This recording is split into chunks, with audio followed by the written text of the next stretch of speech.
سلام علیکم. امروز با شما قصه را نقل خواهم کرد که این حکایه ما را باید تربیت کند. این را که من نقل میکنم پیش از همه خود من را باید تربیت کند، ما را تربیت کند. یک پروفسور اتئیست بود، دانشمند، در بین اتئیست ها از همه داناتر و با وقار بود. همان اتئیست وقتی دوستی مسلمانش بیمار شد برای عیادت وی آمد. پسر آن مسلمان با او یک چند سوال ها میداد. شما چیکار میکنید؟ یعنی با چیکار مشغولید؟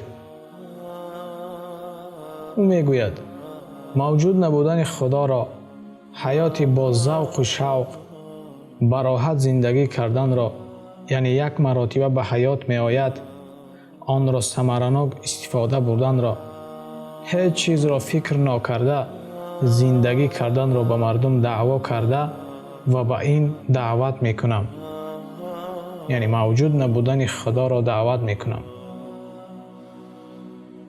دوستش این را شنیده خیلی غمگین شد. مسلمان به تقدیر دوست اتئیستش رنجور کشید، قلبش درد کرد و با دوستش به معاشرت درآمد. اتئیست هر گونه مسئله ها را دعوت می کرد. این گونه قاعده ها موجودند، این گونه موجود نیستند. با فکت ها و دلیل ها سخن می کرد. دعوای اتئیستی را با وقار پیشه می کرد. دوستی مسلمانش به او ردیه می داد. با او با خلق عجیب جواب می داد. ردیه می داد با معامله عجیب. معجزه های الله را، آفریده های الله را اثبات کرده می داد. دوستی اتئیستش از این تأثیر برده با دقت گوش کرده می نشست. به خیالش هر گونه سوال ها می آمد، با دوستش می داد. با سوال ها دوستش با خشوع جواب می داد و در آخر از دوستش پرسید که با او معجزه نشان دهد. معجزه؟ و یک معجزه گفت.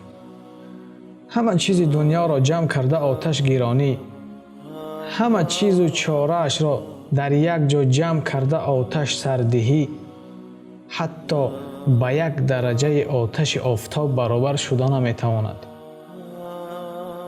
همان آتش را گریان می کنی، در چند وقت سوخته تمام می شود.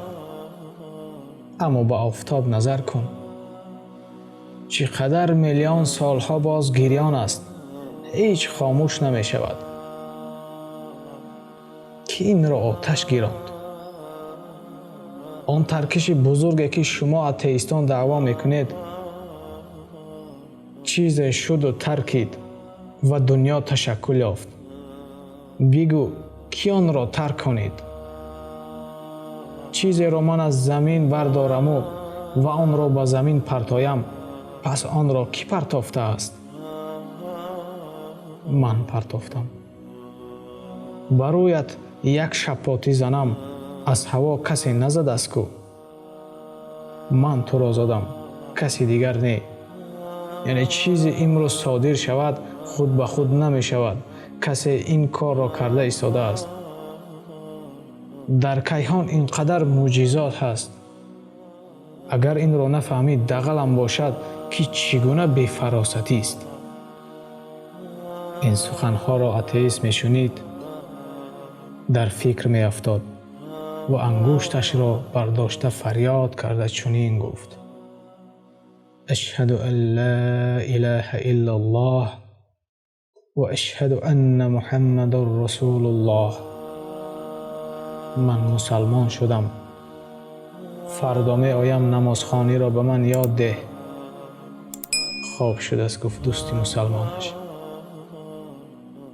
نام دوستش صالح بود. صالح خوب شده است، گفت شما را من انتظار می شوم، به شما خودم می آموزانم. بعد از این گپ‌ها شب خوابی صالح نبود و تمام شب در فکر بود که چگونه دوستش را آموزاند. گذشتن وقت را با مرار مشاهده میکرد.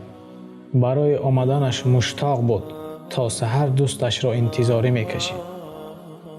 آهسته صبح میدمید. دوستش را انتظار بود، نمی آمد. به سوی در نظر میکرد که حاضر می درآید، اما نمی آمد. تلفنش را گرفته تلفن کرد. السلام علیکم، شما خوب هستید؟ دوستم پروفسور ممکن است؟ با تلفن آواز کودک می آمد. او فکر کرد که این یگان دزد است. شما امک صالح هستید؟ گفت پسر پروفسور. ها، من. پدرم درباره شما گفته بودند. پدرم وقتی بستری بود همین گونه سخنان با تاثیر می گفت. همه ما با اندیشه افتاده بودیم. مسلمان شدنش را به ما گفت و ما را نیز برای مسلمان شدن دعوت کرد. ما خواستیم سحر نزد شما برای آموختن نماز رفتنی بودیم. پدرمون را از دست دادیم. پدرم از این دنیا رحلت کردند. پروفسور آماده نتوانست. اما از همه بخت عظیمی که او صاحب شد این ایمان بود. بله، او دریافت. در وقتش دریافت. حقیقت را سری وقت دریافت. با ایمان از عالم رحلت کرد. وقتی قصه را نقل می کردیم همه در اندیشه بود که چگونه یک مسلمان اتئیست را به اسلام درآورد.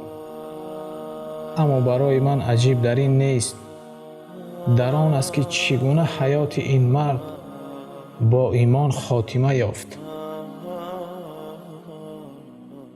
یک قصه دیگر در همین موضوع خاص است. مرد طوطی را خریداری کرد و به او گفتن کلمه لا اله الا الله را آموزانید. طوطی شب و روز این کلمه را تکرار میکرد و مردمان گرد و اطراف از این به تعجب آمده بودند. روز گربه به قفس طوطی هجوم کرد و طوطی به چنگال گربه افتاد. طوطی در وقت تهلکه جان چند مراتبه قق قق کرد و جان داد. بینید، طوطی تمام روز کلمه تکرار میکرد، ولی در وقت خاتمهش حقیقت خود را نشان داد.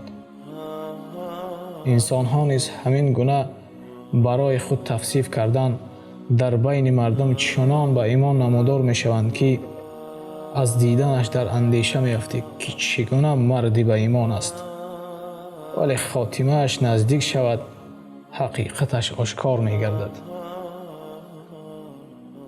برای برآوردن خلاصه از حیات مردم سرآسیمان نباید شد، زیر خاتمهش را نمی دانیم که الله برای او چه قصه را آماده کرده است و برای ما چگونه قصه را آماده کرده است. خاتمه ما چگونه انجام می یابد. السلام علیکم و رحمت الله و برکاته.